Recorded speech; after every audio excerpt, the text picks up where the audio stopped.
Pukul 12 tengah hari perut lapar.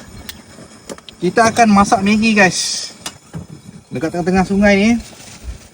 Maggi dinama Mami ni, laksa kari dengan ni udang ni. Boleh lah, muat lah kan untuk saiz cup ni. Tengah lapar perut, kita berhenti rehat jap guys. Okey, air dah mendidih. Kita masukkan dulu dia punya rempah ni. Yang ni perisa laksa, aku tak pernah rasa lagi. Dia ada rasa santan-santan tu kan. Biasa ambil Maggi kari biasa kan. Kita akan try lah. Nampak dia punya santan guys. Dan yang paling penting sekali ni udang dia guys.